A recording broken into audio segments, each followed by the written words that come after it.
شروع اللہ کے نام سے جو بڑا مہربان نہایت رحم والا ہے۔ اس کتاب کا اتارا جانا خدائے غالب اور حکمت والے کی طرف سے ہے۔ اے پیغمبر صلی اللہ علیہ وآلہ وسلم، ہم نے یہ کتاب تمہاری طرف سچائی کے ساتھ نازل کی ہے، تو خدا کی عبادت کرو، یعنی اس کی عبادت کو شرک سے خالص کر کے۔ دیکھو، خالص عبادت خدا ہی کے لیے زیبا ہے، اور جن لوگوں نے اس کے سوا اور دوست بنائے ہیں وہ کہتے ہیں کہ ہم ان کو اس لیے پوچھتے ہیں کہ ہم کو خدا کا مقرب بنا دیں، تو جن باتوں میں اختلاف کرتے ہیں خدا ان میں ان کا فیصلہ کر دے گا۔ بے شک خدا اس شخص کو جو جھوٹا ناشکرا ہے ہدایت نہیں دیتا۔ اگر خدا کسی کو اپنا بیٹا بنانا چاہتا تو اپنی مخلوق میں سے جس کو چاہتا انتخاب کر لیتا۔ وہ پاک ہے، وہی تو خدا یکتا اور غالب ہے۔ اسی نے آسمانوں اور زمین کو تدبیر کے ساتھ پیدا کیا ہے، اور وہی رات کو دن پر لپیٹتا اور دن کو رات پر لپیٹتا ہے، اور اسی نے سورج اور چاند کو بس میں کر رکھا ہے، سب ایک وقت مقرر تک چلتے رہیں گے۔ دیکھو، وہی غالب اور بخشنے والا ہے۔ اسی نے تم کو ایک شخص سے پیدا کیا، پھر اس سے اس کا جوڑا بنایا، اور اسی نے تمہارے لیے 4 پایوں میں سے 8 جوڑے بنائے۔ وہی تم کو تمہاری ماؤں کے پیٹ میں پہلے ایک طرح پھر دوسری طرح 3 اندھیروں میں بناتا ہے۔ یہی خدا تمہارا پروردگار ہے، اسی کی بادشاہی ہے، اس کے سوا کوئی معبود نہیں۔ پھر تم کہاں پھرے جاتے ہو؟ اگر ناشکری کرو گے تو خدا تم سے بے پرواہ ہے، اور وہ اپنے بندوں کے لیے ناشکری پسند نہیں کرتا، اور اگر شکر کرو گے تو وہ اس کو تمہارے لیے پسند کرے گا، اور کوئی اٹھانے والا دوسرے کا بوجھ نہیں اٹھائے گا۔ پھر تم کو اپنے پروردگار کی طرف لوٹنا ہے، پھر جو کچھ تم کرتے رہے وہ تم کو بتائے گا، وہ تو دلوں کی پوشیدہ باتوں تک سے آگاہ ہے۔ اور جب انسان کو تکلیف پہنچتی ہے تو اپنے پروردگار کو پکارتا اور اس کی طرف دل سے رجوع کرتا ہے۔ پھر جب وہ اس کو اپنی طرف سے کوئی نعمت دیتا ہے تو جس کام کے لیے پہلے اس کو پکارتا ہے اسے بھول جاتا ہے، اور خدا کا شریک بنانے لگتا ہے تاکہ لوگوں کو اس کے رستے سے گمراہ کرے۔ کہہ دو کہ اے کافر نعمت، اپنی ناشکری سے تھوڑا سا فائدہ اٹھا لے، پھر تو دوزخیوں میں ہوگا۔ بھلا مشرک اچھا ہے یا وہ جو رات کے وقتوں میں زمین پر پیشانی رکھ کر اور کھڑے ہو کر عبادت کرتا اور آخرت سے ڈرتا اور اپنے پروردگار کی رحمت کی امید رکھتا ہے؟ کہو بھلا جو لوگ علم رکھتے ہیں اور جو نہیں رکھتے دونوں برابر ہو سکتے ہیں؟ اور نصیحت تو وہی پکڑتے ہیں جو عقل مند ہیں۔ کہہ دو کہ اے میرے بندو جو ایمان لائے ہو، اپنے پروردگار سے ڈرو۔ جنہوں نے اس دنیا میں نیکی کی ان کے لیے بھلائی ہے، اور خدا کی زمین کشادہ ہے۔ جو صبر کرنے والے ہیں ان کو بے شمار ثواب ملے گا۔ کہہ دو کہ مجھ سے ارشاد ہوا ہے کہ خدا کی عبادت کو خالص کر کے اس کی بندگی کروں، اور یہ بھی ارشاد ہوا ہے کہ میں سب سے اول مسلمان بنوں۔ کہہ دو کہ اگر میں اپنے پروردگار کا حکم نہ مانوں تو مجھے بڑے دن کے عذاب سے ڈر لگتا ہے۔ کہہ دو کہ میں اپنے دین کو شرک سے خالص کر کے اس کی عبادت کرتا ہوں، تو تم اس کے سوا جس کی چاہو پرستش کرو۔ کہہ دو کہ نقصان اٹھانے والے وہی لوگ ہیں جنہوں نے قیامت کے دن اپنے آپ کو اور اپنے گھر والوں کو نقصان میں ڈالا۔ دیکھو، یہی صریح نقصان ہے۔ ان کے اوپر تو آگ کے سائبان ہوں گے اور نیچے اس کے فرش ہوں گے۔ یہ وہ عذاب ہے جس سے خدا اپنے بندوں کو ڈراتا ہے۔ تو اے میرے بندو، مجھ سے ڈرتے رہو، اور جنہوں نے اس سے اجتناب کیا کہ بتوں کو پوجیں اور خدا کی طرف رجوع کیا ان کے لیے بشارت ہے۔ تو میرے بندوں کو بشارت سنا دو۔ جو بات کو سنتے اور اچھی باتوں کی پیروی کرتے ہیں یہی وہ لوگ ہیں جن کو خدا نے ہدایت دی، اور یہی عقل والے ہیں۔ بھلا جس شخص پر عذاب کا حکم صادر ہو چکا تو کیا تم ایسے دوزخی کو مخلصی دے سکو گے؟ لیکن جو لوگ اپنے پروردگار سے ڈرتے ہیں ان کے لیے اونچے اونچے محل ہیں جن کے اوپر بالا خانے بنے ہوئے ہیں، اور ان کے نیچے نہریں بہ رہی ہیں۔ یہ خدا کا وعدہ ہے، خدا وعدے کے خلاف نہیں کرتا۔ کیا تم نے نہیں دیکھا کہ خدا آسمان سے پانی نازل کرتا، پھر اس کو زمین میں چشمے بنا کر جاری کرتا، پھر اس سے کھیتی اگاتا ہے جس کے طرح طرح کے رنگ ہوتے ہیں، پھر وہ خشک ہو جاتی ہے تو تم اس کو دیکھتے ہو کہ زرد ہو گئی ہے، پھر اسے چورا چورا کر دیتا ہے۔ بے شک اس میں عقل والوں کے لیے نصیحت ہے۔ بھلا جس شخص کا سینہ خدا نے اسلام کے لیے کھول دیا ہو اور وہ اپنے پروردگار کی طرف سے روشنی پر ہو تو کیا وہ سخت دل کافر کی طرح ہو سکتا ہے؟ بس ان پر افسوس ہے جن کے دل خدا کی یاد سے سخت ہو رہے ہیں، اور یہی لوگ صریح گمراہی میں ہیں۔ خدا نے نہایت اچھی باتیں نازل فرمائی ہیں، یعنی کتاب جس کی آیتیں باہم ملتی جلتی ہیں اور دہرائی جاتی ہیں۔ جو لوگ اپنے پروردگار سے ڈرتے ہیں ان کے بدن کے اس سے رونگٹے کھڑے ہو جاتے ہیں، پھر ان کے بدن اور دل نرم ہو کر خدا کی یاد کی طرف متوجہ ہو جاتے ہیں۔ یہی خدا کی ہدایت ہے، وہ اس سے جس کو چاہتا ہے ہدایت دیتا ہے، اور جس کو خدا گمراہ کرے اس کو کوئی ہدایت دینے والا نہیں۔ بھلا جو شخص قیامت کے دن اپنے منہ سے برے عذاب کو روکتا ہو کیا وہ ویسا ہو سکتا ہے جو چین میں ہو؟ اور ظالموں سے کہا جائے گا کہ جو کچھ تم کرتے رہے تھے اس کے مزے چکھو۔ جو لوگ ان سے پہلے تھے انہوں نے بھی تکذیب کی تھی، تو ان پر عذاب ایسی جگہ سے آ گیا کہ ان کو خبر ہی نہ تھی۔ پھر ان کو خدا نے دنیا کی زندگی میں رسوائی کا مزہ چکھا دیا، اور آخرت کا عذاب تو بہت بڑا ہے، کاش یہ سمجھ رکھتے۔ اور ہم نے لوگوں کے سمجھانے کے لیے اس قرآن میں ہر طرح کی مثالیں بیان کی ہیں تاکہ وہ نصیحت پکڑیں۔ یہ قرآن عربی ہے جس میں کوئی عیب اور اختلاف نہیں تاکہ وہ ڈر مانے۔ خدا ایک مثال بیان کرتا ہے کہ ایک شخص ہے جس میں کئی آدمی شریک ہیں، مختلف المزاج اور بدخو، اور ایک آدمی خاص ایک شخص کا غلام ہے، بھلا دونوں کی حالت برابر ہے؟ نہیں، الحمدللہ، بلکہ یہ اکثر لوگ نہیں جانتے۔ اے پیغمبر صلی اللہ علیہ وآلہ وسلم، تم بھی مر جاؤ گے اور یہ بھی مر جائیں گے، پھر تم سب قیامت کے دن اپنے پروردگار کے سامنے جھگڑو گے اور جھگڑا فیصل کر دیا جائے گا۔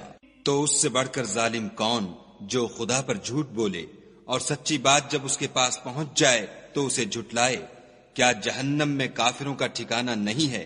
اور جو شخص سچی بات لے کر آیا اور جس نے اس کی تصدیق کی وہی لوگ متقی ہیں، وہ جو چاہیں گے ان کے لیے ان کے پروردگار کے پاس موجود ہے۔ نیکوکاروں کا یہی بدلہ ہے، تاکہ خدا ان سے برائیوں کو جو انہوں نے کی دور کر دے اور نیک کاموں کا جو وہ کرتے رہے ان کو بدلہ دے۔ کیا خدا اپنے بندے کو کافی نہیں؟ اور یہ تم کو ان لوگوں سے جو اس کے سوا ہیں یعنی غیر خدا سے ڈراتے ہیں، اور جس کو خدا گمراہ کرے اسے کوئی ہدایت دینے والا نہیں، اور جس کو خدا ہدایت دے اس کو کوئی گمراہ کرنے والا نہیں۔ کیا خدا غالب اور بدلہ لینے والا نہیں ہے؟ اور اگر تم ان سے پوچھو کہ آسمانوں اور زمین کو کس نے پیدا کیا تو کہہ دیں گے کہ خدا نے۔ کہو کہ بھلا دیکھو تو جن کو تم خدا کے سوا پکارتے ہو، اگر خدا مجھ کو کوئی تکلیف پہنچانی چاہے تو کیا وہ اس تکلیف کو دور کر سکتے ہیں؟ یا اگر مجھ پر مہربانی کرنا چاہے تو وہ اس کی مہربانی کو روک سکتے ہیں؟ کہہ دو کہ مجھے خدا ہی کافی ہے، بھروسہ رکھنے والے اسی پر بھروسہ رکھتے ہیں۔ کہہ دو کہ اے قوم، تم اپنی جگہ عمل کیے جاؤ، میں اپنی جگہ عمل کیے جاتا ہوں، ان قریب تم کو معلوم ہو جائے گا کہ کس پر عذاب آتا ہے جو اسے رسوا کرے گا، اور کس پر ہمیشہ کا عذاب نازل ہوتا ہے۔ ہم نے تم پر کتاب لوگوں کی ہدایت کے لیے سچائی کے ساتھ نازل کی ہے، تو جو شخص ہدایت پاتا ہے تو اپنے بھلے کے لیے، اور جو گمراہ ہوتا ہے تو گمراہی سے اپنا ہی نقصان کرتا ہے۔ اور اے پیغمبر صلی اللہ علیہ وآلہ وسلم، تم ان کے ذمہ دار نہیں ہو۔ خدا لوگوں کے مرنے کے وقت ان کی روحیں قبض کر لیتا ہے، اور جو مرے نہیں ان کی روحیں سوتے میں قبض کر لیتا ہے، پھر جن پر موت کا حکم کر چکتا ہے ان کو روک رکھتا ہے، اور باقی روحوں کو ایک وقت مقرر تک کے لیے چھوڑ دیتا ہے۔ جو لوگ فکر کرتے ہیں ان کے لیے اس میں نشانیاں ہیں۔ کیا انہوں نے خدا کے سوا اور سفارشی بنا لیے ہیں؟ کہو کہ خواہ وہ کسی چیز کا بھی اختیار نہ رکھتے ہوں اور نہ کچھ سمجھتے ہی ہوں۔ کہہ دو کہ سفارش تو سب خدا ہی کے اختیار میں ہے، اسی کے لیے آسمانوں اور زمین کی بادشاہت ہے، پھر تم اسی کی طرف لوٹ کر جاؤ گے۔ اور جب تنہا خدا کا ذکر کیا جاتا ہے تو جو لوگ آخرت پر ایمان نہیں رکھتے ان کے دل منقبض ہو جاتے ہیں، اور جب اس کے سوا اوروں کا ذکر کیا جاتا ہے تو خوش ہو جاتے ہیں۔ کہو کہ اے خدا، اے آسمانوں اور زمین کے پیدا کرنے والے اور پوشیدہ اور ظاہر کے جاننے والے، تو ہی اپنے بندوں میں ان باتوں کا جن میں وہ اختلاف کرتے رہے ہیں فیصلہ کرے گا۔ اور اگر ظالموں کے پاس وہ سب مال و متاع ہو جو زمین میں ہے اور اس کے ساتھ اسی قدر اور ہو تو قیامت کے روز برے عذاب سے مخلصی پانے کے بدلے میں دے دیں، اور ان پر خدا کی طرف سے وہ امر ظاہر ہو جائے گا جس کا ان کو خیال بھی نہ تھا، اور ان کے اعمال کی برائیاں ان پر ظاہر ہو جائیں گی، اور جس عذاب کی وہ ہنسی اڑاتے تھے وہ ان کو آ گھیرے گا۔ جب انسان کو تکلیف پہنچتی ہے تو ہمیں پکارنے لگتا ہے، پھر جب ہم اس کو اپنی طرف سے نعمت بخشتے ہیں تو کہتا ہے کہ یہ تو مجھے میرے علم و دانش کے سبب ملی ہے۔ نہیں، بلکہ وہ آزمائش ہے، مگر ان میں سے اکثر نہیں جانتے۔ جو لوگ ان میں سے پہلے تھے وہ بھی یہی کہا کرتے تھے، تو جو کچھ وہ کیا کرتے تھے ان کے کچھ کام بھی نہ آیا، ان پر ان کے اعمال کے وبال پڑ گئے، اور جو لوگ ان میں سے ظلم کرتے رہے ہیں ان پر ان کے عملوں کے وبال ان قریب پڑیں گے، اور وہ خدا کو عاجز نہیں کر سکتے۔ کیا ان کو معلوم نہیں کہ خدا ہی جس کے لیے چاہتا ہے رزق کو فراخ کر دیتا ہے اور جس کے لیے چاہتا ہے تنگ کر دیتا ہے؟ جو لوگ ایمان لاتے ہیں ان کے لیے اس میں بہت سی نشانیاں ہیں۔ اے پیغمبر صلی اللہ علیہ وآلہ وسلم، میری طرف سے لوگوں کو کہہ دو کہ اے میرے بندو، جنہوں نے اپنی جانوں پر زیادتی کی ہے، خدا کی رحمت سے نا امید نہ ہونا، خدا تو سب گناہوں کو بخش دیتا ہے اور وہ تو بخشنے والا مہربان ہے۔ اور اس سے پہلے کہ تم پر عذاب واقع ہو، اپنے پروردگار کی طرف رجوع کرو اور اس کے فرما بردار ہو جاؤ، پھر تم کو مدد نہیں ملے گی۔ اور اس سے پہلے کہ تم پر ناگہاں عذاب آ جائے اور تم کو خبر بھی نہ ہو، اس نہایت اچھی کتاب کی جو تمہارے پروردگار کی طرف سے تم پر نازل ہوئی ہے پیروی کرو، کہ مبادا اس وقت کوئی متنفس کہنے لگے کہ ہائے ہائے، اس تفسیر پر افسوس ہے جو میں نے خدا کے حق میں کی اور میں تو ہنسی ہی کرتا رہا، یا یہ کہنے لگے کہ اگر خدا مجھ کو ہدایت دیتا تو میں بھی پرہیزگاروں میں ہوتا، یا جب عذاب دیکھ لے تو کہنے لگے کہ اگر مجھے پھر ایک دفعہ دنیا میں جانا ہو تو میں نیکوکاروں میں ہو جاؤں۔ خدا فرمائے گا، کیوں نہیں، میری آیتیں تیرے پاس پہنچ گئی ہیں، مگر تو نے ان کو جھٹلایا اور شیخی میں آ گیا اور تو کافر بن گیا۔ اور جن لوگوں نے خدا پر جھوٹ بولا، تم قیامت کے دن دیکھو گے کہ ان کے منہ کالے ہو رہے ہوں گے، کیا غرور کرنے والوں کا ٹھکانہ دوزخ میں نہیں ہے؟ اور جو پرہیزگار ہیں ان کی سعادت اور کامیابی کے سبب خدا ان کو نجات دے گا، نہ تو ان کو کوئی سختی پہنچے گی اور نہ غمناک ہوں گے۔ خدا ہی ہر چیز کا پیدا کرنے والا ہے اور وہی ہر چیز کا نگراں ہے۔ اسی کے پاس آسمانوں اور زمین کی کنجیاں ہیں، اور جنہوں نے خدا کی آیتوں سے کفر کیا وہی نقصان اٹھانے والے ہیں۔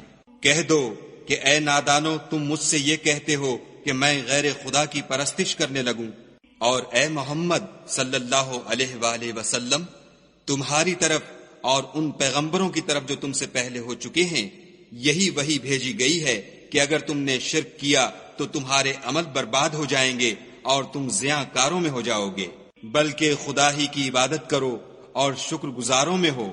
اور انہوں نے خدا کی قدر شناسی جیسی کرنی چاہیے تھی، نہیں کی، اور قیامت کے دن تمام زمین اس کی مٹھی میں ہوگی اور آسمان اس کے داہنے ہاتھ میں لپٹے ہوں گے، اور وہ ان لوگوں کے شرک سے پاک اور عالی شان ہے۔ اور جب سور پھونکا جائے گا تو جو لوگ آسمان میں ہیں اور جو زمین میں ہیں سب بے ہوش ہو کر گر پڑیں گے، مگر وہ جس کو خدا چاہے۔ پھر دوسری دفعہ پھونکا جائے گا تو فوراً سب کھڑے ہو کر دیکھنے لگیں گے، اور زمین اپنے پروردگار کے نور سے چمک اٹھے گی اور اعمال کی کتاب کھول کر رکھ دی جائے گی، اور پیغمبر اور گواہ حاضر کیے جائیں گے، اور ان میں انصاف کے ساتھ فیصلہ کیا جائے گا اور بے انصافی نہیں کی جائے گی۔ اور جس شخص نے جو عمل کیا ہوگا اس کو اس کا پورا پورا بدلہ مل جائے گا، اور جو کچھ یہ کرتے ہیں اس کو سب کی خبر ہے۔ اور کافروں کو گروہ گروہ بنا کر جہنم کی طرف لے جائیں گے، یہاں تک کہ جب وہ اس کے پاس پہنچ جائیں گے تو اس کے دروازے کھول دیے جائیں گے، تو اس کے داروغہ ان سے کہیں گے کہ کیا تمہارے پاس تم ہی میں سے پیغمبر نہیں آئے تھے جو تم کو تمہارے پروردگار کی آیتیں پڑھ پڑھ کر سناتے اور اس دن کے پیش آنے سے ڈراتے تھے؟ کہیں گے کیوں نہیں، لیکن کافروں کے حق میں عذاب کا حکم تحقیق ہو چکا تھا۔ کہا جائے گا کہ دوزخ کے دروازوں میں داخل ہو جاؤ، ہمیشہ اس میں رہو گے، تکبر کرنے والوں کا برا ٹھکانہ ہے۔ اور جو لوگ اپنے پروردگار سے ڈرتے ہیں ان کو گروہ گروہ بنا کر بہشت کی طرف لے جائیں گے، یہاں تک کہ جب اس کے پاس پہنچ جائیں گے اور اس کے دروازے کھول دیے جائیں گے تو اس کے داروغہ ان سے کہیں گے کہ تم پر سلام، تم بہت اچھے رہے، اب اس میں ہمیشہ کے لیے داخل ہو جاؤ۔ وہ کہیں گے کہ خدا کا شکر ہے جس نے اپنے وعدے کو ہم سے سچا کر دیا اور ہم کو اس زمین کا وارث بنا دیا، ہم بہشت میں جس مکان میں چاہیں رہیں، تو اچھے عمل کرنے والوں کا بدلہ بھی کیسا خوب ہے۔ تم فرشتوں کو دیکھو گے کہ عرش کے گرد گھیرا باندھے ہوئے ہیں اور اپنے پروردگار کی تعریف کے ساتھ تسبیح کر رہے ہیں، اور ان میں انصاف کے ساتھ فیصلہ کیا جائے گا اور کہا جائے گا کہ ہر طرح کی تعریف خدا ہی کو سزاوار ہے جو سارے جہان کا مالک ہے۔